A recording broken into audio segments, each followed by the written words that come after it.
नमस्कार साथियों, स्वागत है आप सभी का टुडे एग्जाम स्टडी विवेक सर के यूट्यूब प्लेटफॉर्म पे। मैं हूं विवेक पांडे और आप हैं हमारे साथ एनसीईआरटी क्लास 6 का भूगोल पढ़ने के लिए। जो पहला चैप्टर है सौर मंडल में पृथ्वी, आज हम उसको पढ़ेंगे। इससे पहले हम एनसीईआरटी क्लास 6 हिस्ट्री पढ़ रहे थे, जिसमें 4 वीडियो आप सब तक पहुँच गया है। यदि आप इस चैनल पर नए हैं तो चैनल को सब्सक्राइब करिए, ताकि जो भी वीडियो बनेगा वो आप तक आसानी से पहुँच जाएगा। यहाँ पे सीटेट और शिक्षक भर्ती की तैयारी करवाई जाती है, वो भी मुफ्त में।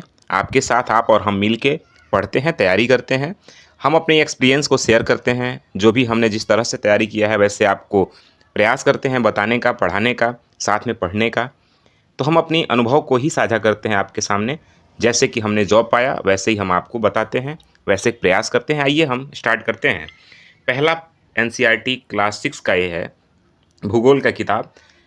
देखेंगे एक एक करके। एनसीईआरटी पढ़ना बेहद ज़रूरी है, इसलिए हम आपको ये सेशन चला रहे हैं फ्री में। क्लास 6 से लेकर 12 तक की एनसीईआरटी हिंदी मीडियम। सूर्यास्त के बाद आकाश को देखना कितना अच्छा लगता है। आसमान में पहले एक या दो चमकते बिंदु ही दिखते हैं, लेकिन बाद में इनकी संख्या बढ़ती जाती है।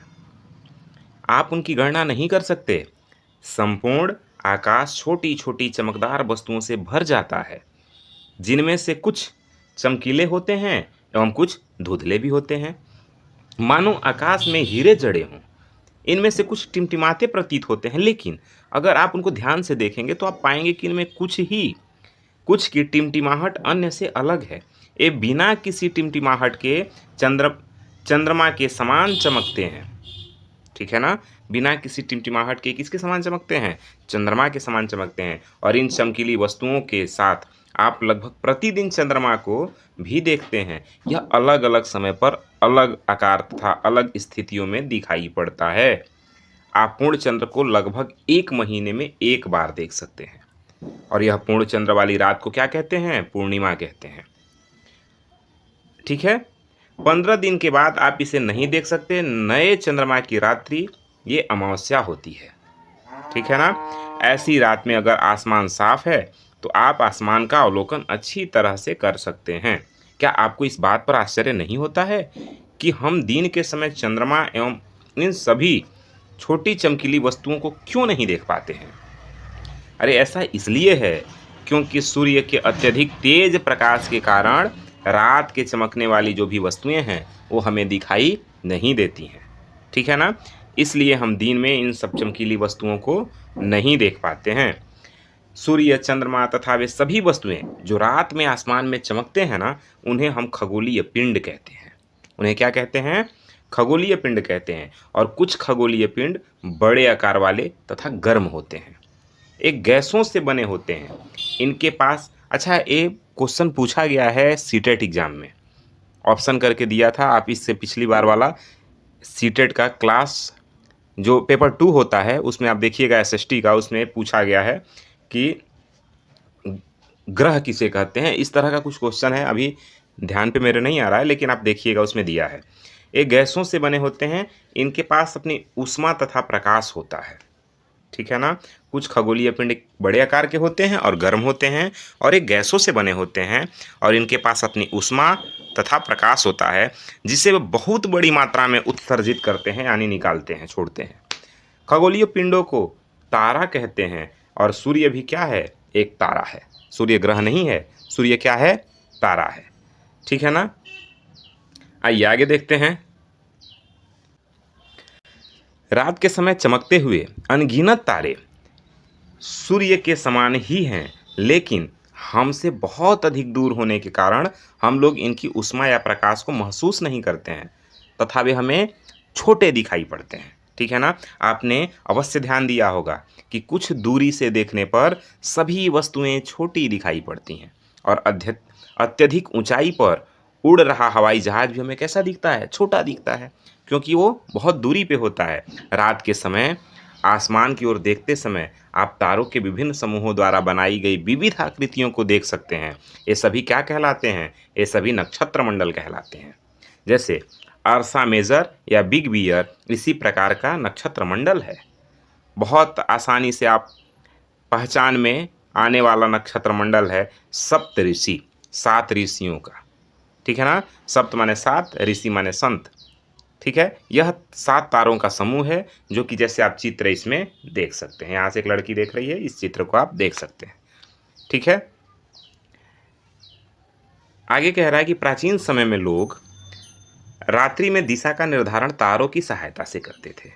उत्तरी तारा उत्तर दिशा को बताता है, उसे ध्रुव तारा भी कहा जाता है, और यह आसमान में हमेशा एक ही स्थान पर ध्रुव रहता है, स्थिर रहता है। हम सप्तऋषि की सहायता से ध्रुव तारों की स्थिति को जान सकते हैं, जैसा कि चित्र में आपने देखा। यदि आगे देखिए, आगे कह रहा है कि कुछ खगोलीय पिंडों में अपना प्रकाश एवं ऊष्मा नहीं होता है, लेकिन वो क्या होते हैं, दूसरों के प्रकाश से प्रकाशित होते हैं, वे तारों के प्रकाश से प्रकाशित होते हैं, और ऐसे को हम कहते हैं ग्रह। ऐसे पिंड को क्या कहते हैं भाई, ग्रह कहते हैं। आप ध्यान रखिएगा कि जो दूसरों के प्रकाश से यानी जो तारों के प्रकाश से प्रकाशित होते हैं उन्हें हम ग्रह कहते हैं, और जिनमें अपना तेज हो, अपना प्रकाश हो, उसे तारा कहते हैं। क्लियर है? चलिए, ये आपका एनसीईआरटी कह रहा है, ठीक है ना। आगे देखिए, ग्रह जिसे अंग्रेजी में प्लेनेट कहते हैं, ग्रीक भाषा के प्लेनेटाई शब्द से बना है, जिसका अर्थ होता है परिभ्रमक, अर्थात जो चारों ओर घूमने वाला हो। पृथ्वी जिस पर हम रहते हैं वह भी क्या है, एक ग्रह है। यह अपना संपूर्ण प्रकाश किससे प्रकाशित करता, संपूर्ण जो प्रकाश है वो किससे लेता है, यह सूर्य से प्राप्त करता है, जो पृथ्वी के सबसे नज़दीक एक तारा है। पृथ्वी के सबसे नज़दीक कौन सा तारा है, तो वह है सूर्य। और पृथ्वी को बहुत अधिक दूरी से, जैसे चंद्रमा से देखने पर यह चंद्रमा की तरह चमकती हुई प्रतीत होती है, और वह किसके कारण होता है, सूर्य के कारण। और सूर्य पृथ्वी के सबसे नज़दीक तारा है, ठीक है, जैसा कि इस चित्र में भी आप देख सकते हैं। ठीक, चलिए आगे देखते हैं हम। एक एक करके कुछ महत्वपूर्ण बातें हैं, उसको ध्यान से देख लेते हैं। जैसा कि आप देखेंगे कि यहाँ लिखा है, आपको हम दिखा रहे हैं, यहाँ देखिए लिखा है, सूर्य के चारों ओर एक परिक्रमण 88 दिन का समय लगाता है कौन, बुध। तो आप इसको एक बार रोक के इसको आसानी से पढ़ लीजिएगा, ठीक है। आगे आइए हम देखते हैं। यहाँ एक बड़ी रोचक बात बता रहा है कि क्या आप जानते हैं कि पौराणिक रोमन कहानियों में सोल यानी सूर्य देवता को कहा जाता है। सौर शब्द का अर्थ है सूर्य से संबंधित, इसलिए सूर्य के परिवार को हम सौर मंडल कहते हैं, सोलर सिस्टम कहा जाता है। सौर शब्द का उपयोग करते हुए और अधिक शब्द भी लिखने के लिए कह रहा है, तो खैर आप इतना जानिए। आगे देखिए, आसमान में दिखने वाला चंद्रमा भी एक क्या है, उपग्रह है। यह हमारी पृथ्वी का सहचर है, पृथ्वी का उपग्रह है। पृथ्वी का उपग्रह कौन है, चंद्रमा, जो क्या करता है, पृथ्वी के चारों ओर चक्कर लगाता है। और हमारी पृथ्वी के समान 7 अन्य ग्रह हैं जो सूर्य से प्रकाश एवं ऊष्मा प्राप्त करते हैं, उनमें से कुछ के पास अपने चंद्रमा भी हैं, ठीक है ना। आइए सौरमंडल को हम समझते हैं। सौरमंडल सूर्य, 8 ग्रह, उपग्रह तथा कुछ खगोलीय पिंड जैसे क्षुद्र ग्रह एवं उल्का पिंड मिलकर सौरमंडल का निर्माण करते हैं। उसे हम सौर परिवार का नाम देते हैं, जिसका मुखिया है कौन, सूर्य। इसके सौर परिवार के, सौरमंडल के मुखिया कौन है, सूर्य। तो आइए सूर्य के बारे में थोड़ी सी हम बात को समझते हैं। जो सूर्य हैं वो सौरमंडल के केंद्र में स्थित हैं। कहाँ स्थित हैं, सौरमंडल के केंद्र में स्थित है। यह बहुत बड़ा है एवं अत्यधिक गर्म गैसों से बने हैं। इसका खिंचाव बल इससे सौरमंडल को बांधे रखता है। सूर्य सौरमंडल के लिए प्रकाश एवं ऊष्मा का एकमात्र स्रोत है, लेकिन हम इसकी अत्यधिक तेज ऊष्मा को महसूस नहीं करते हैं, क्योंकि सबसे नज़दीक का तारा होने के बावजूद यह हमसे बहुत दूर है। सूर्य से पृथ्वी की दूरी लगभग 15 करोड़ किलोमीटर दूर है, ठीक है, समझ रहे हैं कितना दूर है, 15 करोड़ किलोमीटर दूर है। चलिए, अच्छा कुछ इंपॉर्टेंट बात है, आप यहाँ भी समझते चलिए साथ में, कि जो ज्योग्राफी है उसकी उत्पत्ति कैसे हुई, कैसे शब्द बना। ऐसे बहुत से शब्द जिनका उपयोग हम एक भाषा में करते हैं, अक्सर वे दूसरी भाषाओं के लिए लिए गए शब्द हो सकते हैं। उदाहरण के लिए जियोग्राफी एक अंग्रेजी शब्द है। यह ग्रीक भाषा से लिया गया है शब्द, जिसका अर्थ है पृथ्वी का विवरण। यह 2 ग्रीक शब्दों से मिलकर बना है, जिसमें जी शब्द का अर्थ है पृथ्वी एवं ग्राफिक शब्द का अर्थ है लिखना, ठीक है। आइए पृथ्वी के संबंध में और अधिक जानें। जैसे यहाँ लिखा है, अब देखेंगे जियोलॉजी। तो जियोलॉजी का मतलब होता है पृथ्वी का अध्ययन, ज्योमेट्री मतलब पृथ्वी का मापन, और जियोइड मतलब पृथ्वी के आकार का अनुरूप उसका उल्लेख करना, उसकी जानकारी प्राप्त करना। ठीक है ना। आइए यहाँ देखते हैं, हमने सूर्य के बारे में पढ़ा। सूर्य और पृथ्वी की लगभग दूरी कितनी है? 15 करोड़ किलोमीटर। और ग्रह के बारे में जानते हैं। हमारे सौरमंडल में 8 ग्रह हैं। कितने ग्रह हैं भाई?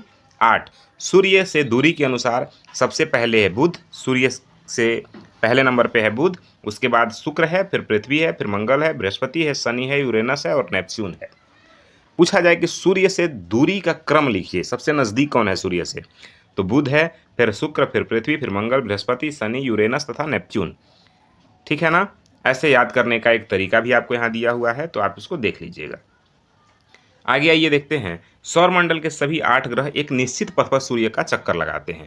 और ये रास्ते कैसे हैं? दीर्घ वृत्ताकार में फैले हुए हैं। और एक क्या कहलाते हैं? कक्षा कहलाते हैं। बुध सूर्य के सबसे नज़दीक है। अपनी कक्षा में सूर्य के चारों ओर एक चक्कर लगाने में केवल 88 दिन का ये समय लेते हैं। जैसे सेंटर में सूर्य है, सूर्य के चारों ओर चक्कर लगाने में 88 दिन का समय लेते हैं। कौन? बुध। क्योंकि सूर्य से सबसे नज़दीक कौन है? बुध है। चलिए नेक्स्ट हम आगे देखते हैं। क्योंकि इसका आकार एवं आकृति लगभग पृथ्वी के ही समान है, अभी तक प्लूटो को भी एक ग्रह माना जाता था, परंतु अंतर्राष्ट्रीय खगोल संगठन ने अपनी बैठक की 2006 में और यह निर्णय लिया कि कुछ समय पहले खोजे गए अन्य खगोलीय पिंड सीरस तथा प्लूटो दोनों बौने ग्रह हैं और इनको ग्रह की श्रेणी से हटा दिया गया। इस तरह से ग्रहों की संख्या हो गई 8। ठीक है, तो इन्हें बौने ग्रह कहते हैं। अब आइए हम अपने पृथ्वी के बारे में थोड़ा समझ लें, हम जहाँ रहते हैं। एक और यहाँ देखिए, कुछ इंपॉर्टेंट बात लिखा है कि क्या आप जानते हैं कि प्रकाश की गति लगभग 3 लाख किमी प्रति सेकंड है। इस गति के बावजूद सूर्य के प्रकाश को पृथ्वी तक पहुँचने में लगभग 8 मिनट का समय लगता है। सवाल पूछा जाए कि सूर्य का प्रकाश पृथ्वी तक पहुँचने में कितने मिनट का समय लेता है? तो 8 मिनट का। सूर्य का प्रकाश की गति क्या है? तो 3 लाख किमी प्रति सेकंड। ठीक है ना। हाँ, आगे देखिए, पृथ्वी के बारे में थोड़ी हम चर्चा कर लें, पृथ्वी को समझ लें हम। देखिए, पृथ्वी के बारे में थोड़ी चर्चा करते हैं। पृथ्वी क्या है? जहाँ हम रहते हैं, सूर्य से दूरी के हिसाब से पृथ्वी तीसरा ग्रह है। तो ये बात आप याद रखिएगा, सूर्य से दूरी के क्रम में सबसे नंबर 1 पे है कौन? बुध। सबसे नंबर 1 पे कौन है? बुध। उसके बाद आपने पढ़ा कि दूसरे नंबर पे कौन है? शुक्र है। दूसरे नंबर पे कौन है? शुक्र। आप देखिए यहाँ, पहले नंबर पे बुध, दूसरे नंबर पे शुक्र, तीसरे नंबर पे कौन है? पृथ्वी। तो सूर्य से दूरी के क्रम में तीसरे नंबर पे है पृथ्वी, और आकार में यह 5वां सबसे बड़ा ग्रह है। आकार में यह कौन सा है? 5वां सबसे बड़ा ग्रह है। तो 2 बातें आपको याद रखनी है यहाँ से, कि सूर्य से दूरी के क्रम में तीसरा ग्रह है कौन? हमारी पृथ्वी, जहाँ हम रहते हैं, और आकार में 5वां सबसे बड़ा ग्रह है। 2 बातें क्लियर हो गई आपको यहाँ से। यह ध्रुवों के पास थोड़ी चपटी है, यही कारण है कि इसके आकार को भू आभा कहा जाता है। पृथ्वी को भू आभा क्यों कहा जाता है? आभा माने छाया, भूमि की छाया। ठीक है ना। हाँ, भू आभा का अर्थ है पृथ्वी के समान आकार। ठीक, आइए आगे देखते हैं हम कि जीवन के लिए अनुकूल परिस्थितियां संभवतः केवल पृथ्वी पर ही पाई जाती हैं। पृथ्वी ना तो अधिक गर्म है और ना ही अधिक ठंडी। यहाँ पानी है, हवा है, हमारे जीने के लिए आवश्यक वस्तुएं हैं, वायु में जीवन के लिए आवश्यक गैसें भी स्थित हैं, यहाँ ऑक्सीजन मौजूद है। इन्हीं कारणों से पृथ्वी सौरमंडल का सबसे अद्भुत अनोखा ग्रह है। ठीक है ना, क्योंकि यहाँ जीवन के लिए आवश्यक जो भी वस्तुएं हैं, जो भी गैसें हैं, पर्याप्त मात्रा में हैं। अंतरिक्ष से देखने पर यह कैसे दिखाई देती है? अंतरिक्ष से देखने पर यह नीले रंग की दिखाई देती है। यही कारण है कि पृथ्वी को हम नीला ग्रह भी कहते हैं। और ये नीला क्यों दिखाई देता है? क्योंकि इस पे 2/3 सतह पे पृथ्वी के क्या है? पानी है। कुछ रोचक बातें हैं। क्या आप जानते हैं कि नील आर्मस्ट्रांग पहले व्यक्ति थे जिन्होंने 20 जुलाई 1969 को सबसे पहले चंद्रमा की सतह पर कदम रखा था? और मालूम करो कि क्या कोई भारतीय चंद्रमा पर गया है? तो अब आपको बताना है कि कोई भारतीय चंद्रमा पर गया है कि नहीं गया है। चलिए, कोई यादव है। ठीक, अब आपको ढूंढना है वो कौन है, बताइएगा कमेंट बॉक्स में। आइए आगे देखते हैं। चंद्रमा के बारे में थोड़ी कुछ बातें जान लेते हैं। हमारी पृथ्वी के पास केवल एक उपग्रह है और वो है चंद्रमा। चंद्रमा, इसका व्यास पृथ्वी के व्यास का केवल 1/4 है। यह इतना बड़ा इसलिए प्रतीत होता है क्योंकि यह हमारे ग्रह से अन्य खगोलीय पिंडों की अपेक्षा नजदीक है। यह हमसे लगभग 3,84,400 किलोमीटर मात्र दूर है। अब आप पृथ्वी से सूर्य एवं चंद्रमा की दूरियों की तुलना कर सकते हैं कि पृथ्वी से आपने देखा, अभी आपने पढ़ा कि पृथ्वी की से चंद्रमा सूर्य की दूरी कितनी है और पृथ्वी से चंद्रमा की दूरी कितनी है। ठीक है ना।